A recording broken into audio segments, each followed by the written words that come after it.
In other words, the money changers wanted two things: the reinstitution of a central bank under their exclusive control, and two, an American currency backed by gold. Their strategy was twofold. First of all, cause a series of panics to try to convince the American people that only centralized control of the money supply could provide economic stability.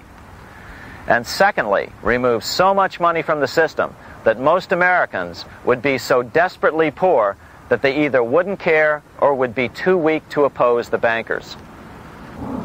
In 1866, there was $1.8 billion in currency in circulation in the United States, about $50.46 per capita. In 1867 alone, $500 million, $500 million, was removed from the U.S. money supply. 10 years later, in 1876, America's money supply was reduced to only $600 million. In other words, 2/3 of America's money had been called in by the bankers. Only $14.60 per capita remained in circulation. 10 years later, the money supply had been reduced to only $400 million, even though the population had boomed. The result was that only $6.67 per capita remained in circulation, a 760% loss in buying power over 20 years. Today, economists try to sell the idea that recessions and depressions are a natural part of something they call the business cycle. The truth is, our money supply is manipulated now just as it was before and after the Civil War. How did this happen?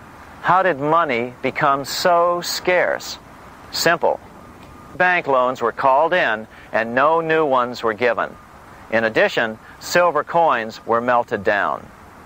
In 1872, a man named Ernest Sed was given 100,000 pounds, about $500,000, by the Bank of England and sent to America to bribe necessary congressmen to get silver demonetized.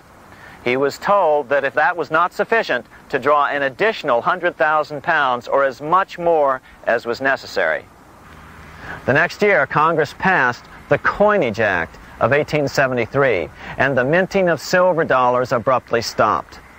In fact, Representative Samuel Hooper, who introduced the bill in the House, acknowledged that Mr. Sed actually drafted the legislation. But it gets even worse than that. In 1874, Sed himself admitted who was behind the scheme. I went to America in the winter of 1872-73, authorized to secure, if I could, the passage of a bill demonetizing silver. It was in the interest of those I represented, the governors of the Bank of England, to have it done. By 1873, gold coins were the only form of coin money. But the contest over control of America's money was not yet over. Only 3 years later, in 1876, with 1/3 of America's workforce unemployed, the population was growing restless. People were clamoring for a return to the greenback money system of President Lincoln or a return to silver money, anything that would make money more plentiful. That year, Congress created the United States Silver Commission to study the problem. Their report clearly blamed the monetary contraction on the national bankers. The report is interesting because it compares the deliberate money contraction by the national bankers after the Civil War to the fall of the Roman Empire. The disaster of the Dark Ages was caused by decreasing money and falling prices. Without money, civilization could not have had a beginning, and with a diminishing supply, it must languish, and unless relieved, finally perish. At the Christian era, the metallic money of the Roman Empire amounted to $1,800,000,000. By the end of the 15th century, it had shrunk to less than $200 million. History records no other such disastrous transition as that from the Roman Empire to the Dark Ages.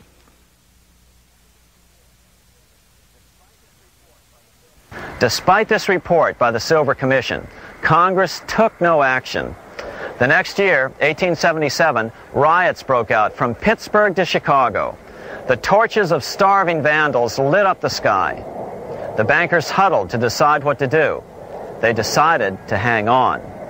Now that they were back in control to a certain extent, they were not about to give it up.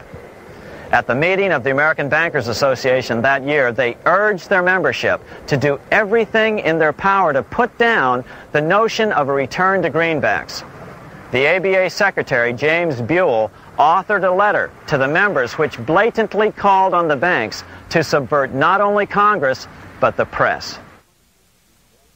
It is advisable to do all in your power to sustain such prominent daily and weekly newspapers, especially the agricultural and religious press, as will oppose the greenback issue of paper money, and that you will also withhold patronage from all applicants who are not willing to oppose the government issue of money.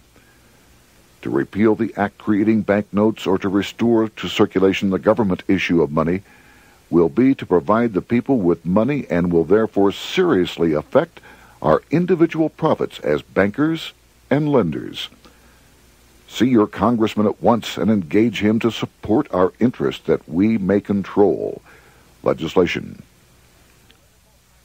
As political pressure mounted in Congress for change, the press tried to turn the American people away.